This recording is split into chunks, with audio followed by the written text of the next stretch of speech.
You know what's the difference between a woke person and a right winger? The answer is censorship. Censorship for a right winger is like our mother. It has nurtured us, it has pulled us to its bosom, and it has helped us grow into the type of people we are today.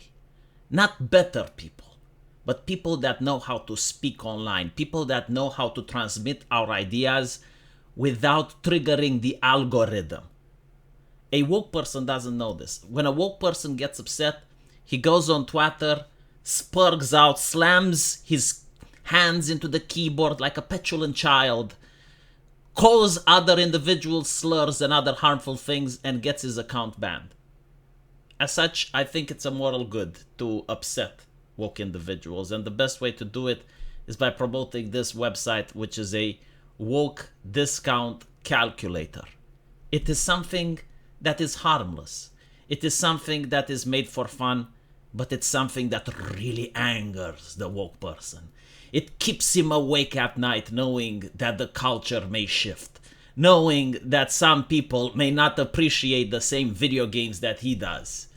This is why I'm presenting it. So, the woke calculator, as you can see, is entertaining and also a useful tool that helps you determine the proper discount for games and other products. In other words, it could also be called a anti-consumer discount calculator. The fan disservice, if you will. Simply check the relevant checkboxes to specify your level of intolerance, and then you can click math out the woke, and it will show you how much the game should cost before you buy it. While it humorously carries the name Woke Discount Calculator, it serves as a nice tool for customizing discounts based on criteria. And this is also an educational tool, because this is what I want to do on this channel. I look at Twitter, I see woke people, and all I have for them is compassion, because they are ignorant in their bigotry, and I want to uplift and educate them. You see, they constantly say, what is woke, V? What is woke? We do not know. We crave your knowledge, V. Give us your wisdom. And the answer is right here. Like, all of these things are woke. And as you can see, it's a percentage, right? Like, not all of them, like not one thing is woke, but all of them put together, it creates the wokeness. So let's look, like California design. This one is hard to explain, but look at the picture above and you know what we mean. It's the mental illness haircut, basically, the androgyny. I gotta say, I am a big fan for aesthetics. So if you're going to uglify your characters on purpose, this is like a really big hit for me. I would say like maybe a 30 tolerance percent for this. Like, if you do this, you have to compensate really hard. Like you already play game development on hard mode. It's so easy to please me, but you're like, all right, I'm going to gimp myself for no reason. I'm going to put these ugly designs in. And there we go. Race swaps. Believe it or not, I actually do tolerate them a little bit more than I tolerate the California designs. So I will say like a 70. It depends on the race swap, of course. Like, if you take Blood Rain and you race swap her, that would probably count a lot more than if you race swap Sam Fisher. I don't know why. It is what it is. Sex swaps, I actually don't care. Like, sex, especially like if you manage to make a beautiful sex swap, then that's fine. I got no problem with this. Breast size reduction, ooh la la. I mean, holy shit, the budget cuts. If you're going to do budget cuts, then your game should be cheaper. This is even worse than the Innsmouth Californian look. Pronouns. I generally do not care that much. But it's like a signifier. I'll put it 80% just because of the whole controversy with heel versus babyface. You know, I don't like how heel versus babyface was treated, and if pronouns encourage this toxic culture, this toxic behavior, I have little tolerance for it. One-way diversity. You can't have everything white.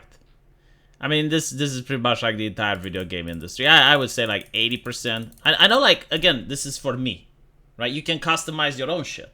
I know like other people have different things, like, but for me personally, I would tell you, right? Like if I see this in the game, it pisses me off less than the breast size reduction. It pisses me off less than the Californian designs. Is the truth.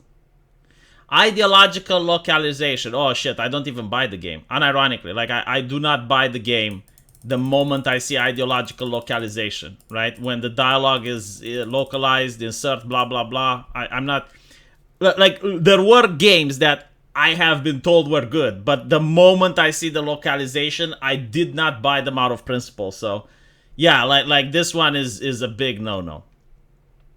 Negative PR marketing or community interaction involving lecturing, insulting, gaslighting, or guilting your potential customers. This one is a huge no-no for me as well.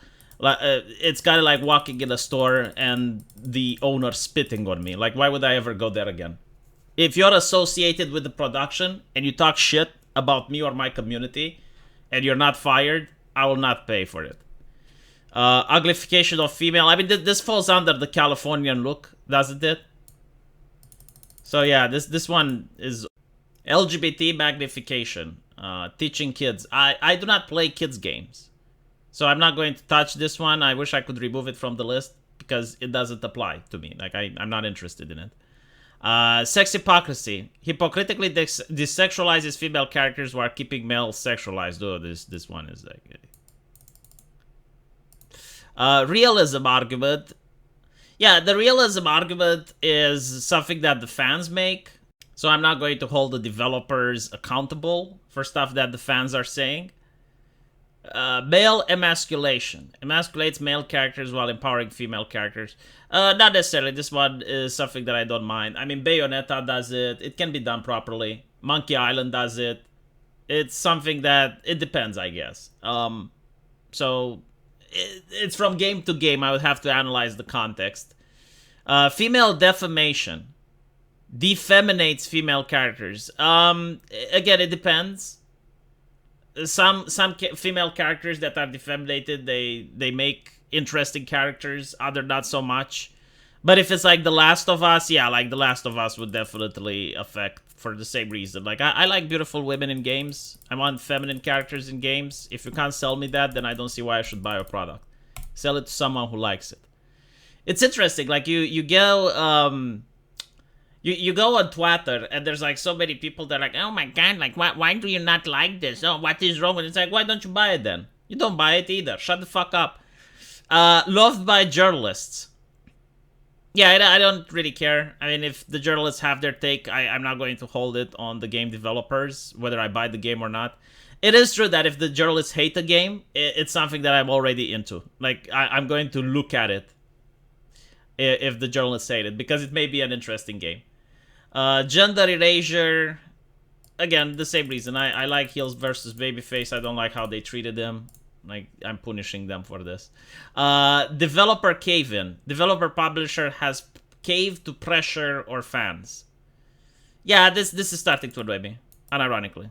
Like, if you're going to listen to people that hate me, why should I buy your game? I hope you can sell to the people that you caved into. Skin censorship. Usually female characters are usually what a game... no, I don't care about this. This one can be modded. That's fine. No boob slider. Oh my fucking god. I would have to, like, not buy any game. I would be hypocritical if I said. It is upsetting. But again, it can be fixed with mods. Lecturing or preaching. Yeah, fuck off. I play games in order to be entertained. I do not play games in order to get the preaching by someone that's not even my parent. Current daying. If it's done properly, I guess it's good. Merisu doesn't really bother me. I mean, you can have characters like Bayonetta or whatever. Interracial relationship, yeah, doesn't bother me. Right, so basically, after that, you put the discount rate, like how much you'd be willing to pay for that particular game. You click math out the woke. And in this situation, a game that I would have a discount rate of 60%, which has like all of these things set up, I should buy it for $57.40. Let me know what you guys think, and as usual, I will see you in the comment section. Take care.